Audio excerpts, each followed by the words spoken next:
কোরবানি কাকে বলে? ইসলামের পরিভাষায় আল্লাহর সন্তুষ্টি ও নৈকট্য লাভের জন্য কোরবানির দিন সহ টানা 3 দিনের মধ্যে কোনো একদিন পশু জবাই করাকে উজিয়া বা কোরবানি বলা হয়।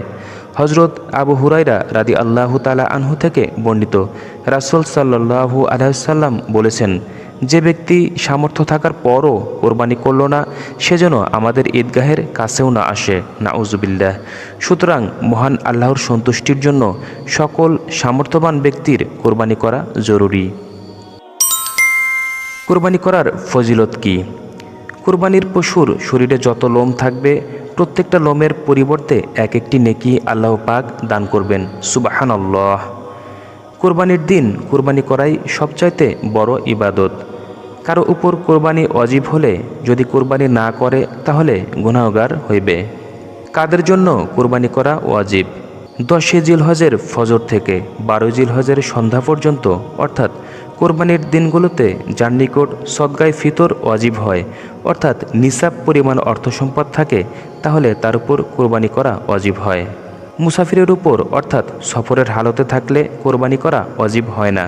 কোরবানি ওয়াজিব না হলেও কোরবানি করলে নফল কোরবানির সওয়াব পাওয়া যায়। কোরবানি শুধু নিজের পক্ষ থেকেই ওয়াজিব হয়, সন্তানাদি, মাতা পিতা ও স্ত্রীর পক্ষ থেকে ওয়াজিব হয় না। তবে তাদের পক্ষ থেকে কোরবানি করলে তা নফল কোরবানি হবে ইনশাল্লাহ। যার উপর কোরবানি ওয়াজিব হয় নাই, সে কোরবানির নিয়তে পশু ক্রয় করলে সেই পশু কোরবানি করা তার উপরে ওয়াজিব হয়ে যায়, না করলে গুনাহ। কোনো মকসুদ বা আশা পূরণের জন্য কোরবানি মান্নত করলে সেই মকসুদ পূর্ণ হলে তার উপর কোরবানি করা ওয়াজিব হয়ে যায়, সে ধনী হোক অথবা গরিব হোক। যার উপরে কোরবানি করা ওয়াজিব হয়েছে সে যদি কোরবানি না করে, তাহলে কোরবানির দিনগুলো চলে যাওয়ার পর কোরবানির উপযুক্ত একটা বকরির সমপরিমাণ মূল্য সদকা করা ওয়াজিব। কোন কোন জন্তু দ্বারা কোরবানি করা দুরস্ত? ভেড়া, বকরি, খাসি, পাঠা, ভেড়ি, দুম্বা, গাভী, ষাঁড়, বলদ, মহিষ, উট এই কয়েক প্রকার গৃহপালিত জন্তু দ্বারা কোরবানি করা দুরস্ত। কোরবানির জন্তুর বয়স কত হতে হবে? ভেড়া, বকরি, খাসি, ভেড়ি ও দুম্বার বয়স কমপক্ষে পূর্ণ 1 বছর হতে হবে।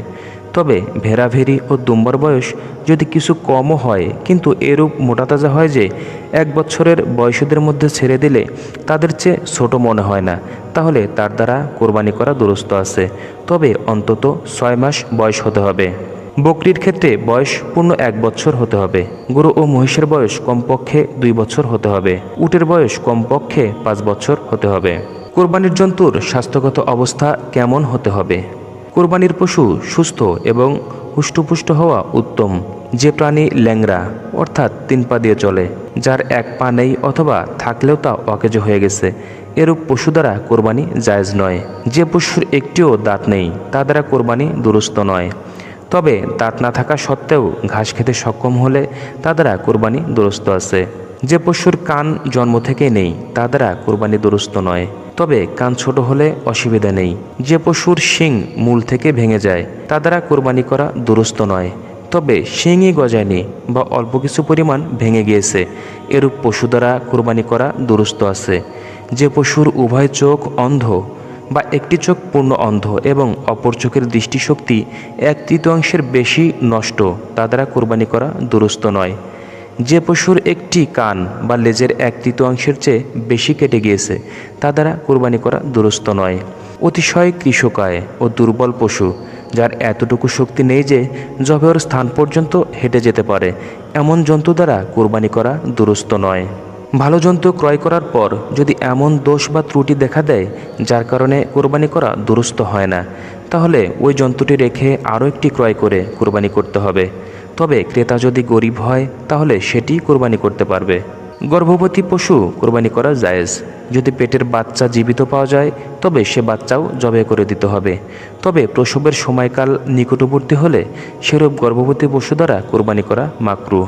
বন্ধ্যা পশু কোরবানি করা জায়েজ। শরিকের মাসালা, অর্থাৎ একটা পশুতে কয়জন শরিক হতে পারবে? বকরি, খাসি, পাঠা, ভেড়া, ভেড়ি ও দুম্বায় একজনের বেশি শরিক হয়ে কোরবানি করা যায় না। এই জন্তুগুলোর দ্বারা একজনের নামে কোরবানি করতে হবে। একটা গরু, মহিষ বা উটে সর্বোচ্চ 7 জন শরিক হতে পারে। 7 জন হওয়া জরুরি নয়, 2, 3, 4, 5 বা 6 জনও কোরবানি দিতে পারে। তবে কারো অংশ 7 ভাগের 1 ভাগের চেয়ে কম হতে পারবে না। মৃতের নামেও কুরবানি হতে পারে। রাসূলুল্লাহ সাল্লাল্লাহু আলাইহি সাল্লাম তার বিবিগণ ও বুজুর্গদের নামেও কোরবানি হতে পারে। যে ব্যক্তি খাঁটি অন্তরে আল্লাহর উদ্দেশ্যে কোরবানি করে না, বরং গোস্ত খাওয়া বা লোক দেখানো ইত্যাদি নিয়তে কোরবানি করে, তাকে অংশীদার বানিয়ে কোনো পশু কোরবানি করলে সকল অংশীদারের কোরবানি নষ্ট হয়ে যায়।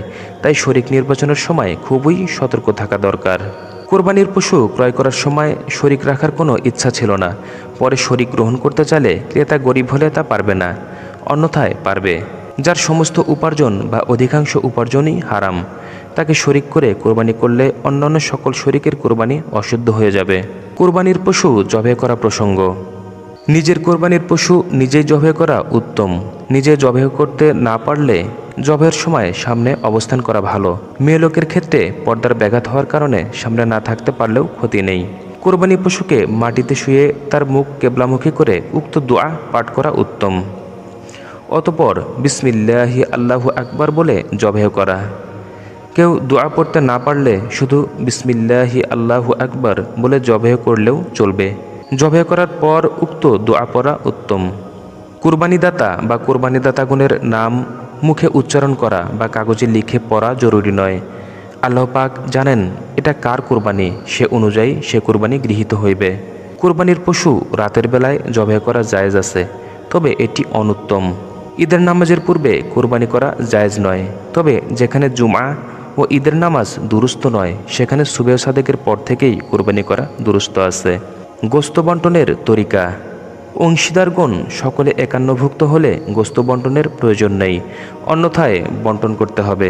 অংশীদারগণ গোস্ত অনুমান করে বন্টন করলে হবে না, বরং বাটখারা দিয়ে ওজন করে বন্টন করতে হবে, অন্যথায় ভাগের মধ্যে কম বেশ হয়ে গেলে গুনাহগার হতে হবে। অবশ্য কোনো অংশীদার মাথা, পা ইত্যাদি বিশেষ কোনো অংশ গ্রহণ করলে তার ভাগে গোস্ত কিছু কম হলেও তা দুরুস্ত হবে। অংশীদারগণ সকলেই যদি সম্পূর্ণ গোস্ত দান করে দিতে চায় বা সম্পূর্ণটা রান্না করে বিলাতে বা খাওয়াতে চায়, তাহলে বন্টনের প্রয়োজন নেই। কোরবানির গোস্ত খাওয়া ও দান করার মাসলা। কোরবানির গোস্ত নিজে খাওয়া, পরিবারবর্গকে খাওয়ানো, আত্মীয় স্বজনকে দেওয়া এবং গরিব মিসকিনকে দেওয়া সবই জায়েজ। মুস্তাহাব ও উত্তম তরিকা হলো 3 ভাগ করে 1 ভাগ নিজেদের জন্য রাখা, 1 ভাগ আত্মীয় স্বজনকে দেওয়া এবং 1 ভাগ গরিব মিসকিনকে দান করা। মান্যতের কোরবানির গোস্ত হলে নিজে খেতে পারবে না এবং মালদারকেও দিতে পারবে না, পুরোটাই গরিব মিসকিনদেরকে দান করে দেওয়া ওয়াজিব। যদি কোনো মৃত ব্যক্তি মৃত্যুর পূর্বে কোরবানির জন্য ওসিয়ত করে গিয়ে থাকে, তবে সেই কোরবানির গোস্ত মান্যতের কোরবানির গোস্তের ন্যায় পুরোটাই খয়রাত করা ওয়াজিব। কোরবানির গোস্ত বা বিশেষ কোনো অংশ যেমন মাথা, পা ইত্যাদি পারিশ্রমিক রূপে দেওয়া জায়েজ নয়। কোরবানির গোস্ত শুকিয়ে বা ফ্রিজে রেখে দীর্ঘদিন খাওয়াতে কোনো অসুবিধা নেই।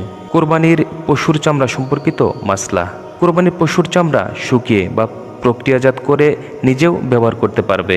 কোরবানির চামড়া খয়রাতও করা যায়, তবে বিক্রি করলে সে টাকা নিজে ব্যবহার করা যাবে না, বরং খয়রাত করাই জরুরি এবং ঠিক ওই টাকাটাই খয়রাত করতে হবে। ওই টাকাটা নিজে খরচ করে অন্য টাকা দান করলে আদায় হবে বটে, তবে অন্যায় হবে। কোরবানির চামড়ার দাম মসজিদ মাদ্রাসার নির্মাণ কাজে বা বেতন বাবদ বা পারিশ্রমিক বাবদ বা অন্য কোনো নেক কাজে খরচ করা দুরুস্ত নয়, খয়রাতই করতে হবে। আল্লাহ আমাদেরকে সঠিক বুঝদান করুক, আমিন।